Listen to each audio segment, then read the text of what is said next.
Halo, selamat pagi Bapak Ibu Guru sekalian serta teman-teman. Nama saya Anselmus Mas Arendito, absen 5 dari kelas 10B. Kali ini saya akan menjelaskan tentang materi coding C++ pertemuan 4, yaitu tentang perulangan for. Perulangan for adalah salah satu struktur pengulangan yang umum digunakan dalam pemrograman. Ini memungkinkan Anda untuk mengeksekusi serangkaian pernyataan secara berulang-ulang berdasarkan jumlah iterasi tertentu atau dengan menggunakan elemen dari sebuah rangkaian. Di bawah ini adalah sintaksis umum dari perulangan for dalam beberapa bahasa pemrograman seperti Python, Java, dan JavaScript. Nah, jadi ini adalah beberapa kode atau cara untuk perulangan for di Python, Java, dan JavaScript. Komponen dari perulangan for. Yang pertama adalah inisialisasi, yang kedua kondisi, yang ketiga pembaruan, dan yang keempat adalah blok kode. Inisialisasi adalah langkah awal di mana variabel penghitung, misalnya i atau item, diinisialisasi dengan nilai awal. Kondisi. Ini adalah ekspresi yang menentukan kapan perulangan harus dijalankan. Jika kondisi ini benar, perulangan akan terus berlanjut. Jika tidak, perulangan akan berhenti. Yang ketiga adalah pembaruan. Ini adalah langkah di mana variabel penghitung diperbarui setelah setiap iterasi. Ini bisa berarti menambah atau mengurangi nilai variabel penghitung tergantung pada kebutuhan. Dan yang terakhir ada blok kode. Blok kode adalah bagian dari perulangan yang berisi pernyataan yang akan dijalankan pada setiap iterasi. Cara kerja perulangan for. Yang pertama adalah variabel penghitung diinisialisasi dengan nilai awal. Kondisi diperiksa, jika kondisi benar, blok kode di dalam perulangan dijalankan. Setelah blok kode dijalankan, variabel penghitung diperbarui sesuai dengan angka pembaruan. Proses ini diulangi sampai kondisi menjadi salah. Keuntungan perulangan for adalah memudahkan untuk menjalankan serangkaian pernyataan berulang-ulang dengan sedikit kode dan berguna saat Anda memiliki daftar atau urutan elemen dan ingin melakukan operasi pada setiap elemen. Contoh penggunaan perulangan for. Misalnya, dalam Python kita dapat menggunakan perulangan for untuk mencetak setiap saat elemen dalam sebuah list. Nah, ini adalah beberapa contohnya. Nah, ini adalah contoh dari cara kita untuk menggunakan perulangan for. Dalam contoh ini, perulangan for mengulang setiap elemen dalam list fruits dan mencetak satu persatu. Jadi demikianlah penjelasan tentang pembelajaran perulangan for dalam coding.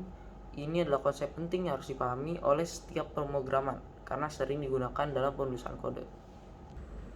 Nah, ini adalah beberapa contoh yang saya bikin di coding, yaitu online GDB menggunakan C++. Seperti ini. Hasilnya adalah seperti ini. Dan ini saya juga membuat seperti ini. Hasilnya seperti ini. Nah, kan tadi kita udah ngebahas nih tentang bagaimana cara perulangan for terjadi. Nah, sekarang saya akan menjelaskan tentang cara coding bekerja. Cara coding bekerja adalah dengan mengubah instruksi manusia ke dalam bahasa yang dapat dimengerti oleh komputer, seperti Python, Java, atau JavaScript. Proses ini melibatkan menulis baris-baris kode yang menjalankan tugas tertentu, seperti mengolah data, membuat aplikasi, atau mengolah sistem. Biasanya, langkah-langkah berikut terlibat dalam proses coding. Yang pertama, perencanaan. Yang kedua, menulis kode. Ketiga, pengujian. Keempat, debugging. Kelima, optimisasi. Keenam, dokumentasi. 7, pemeliharaan. Oke, yang pertama, perencanaan. Ini adalah langkah awal di mana Anda merencanakan apa yang ingin Anda capai dengan kode Anda. Ini melibatkan merumuskan tujuan dan mendesain solusi untuk mencapainya. Yang kedua, menulis kode. Ini adalah langkah di mana Anda menuliskan kode menggunakan bahasa pemrograman tertentu. Kode ini mencakup serangkaian instruksi yang memberitahu komputer apa yang harus dilakukan.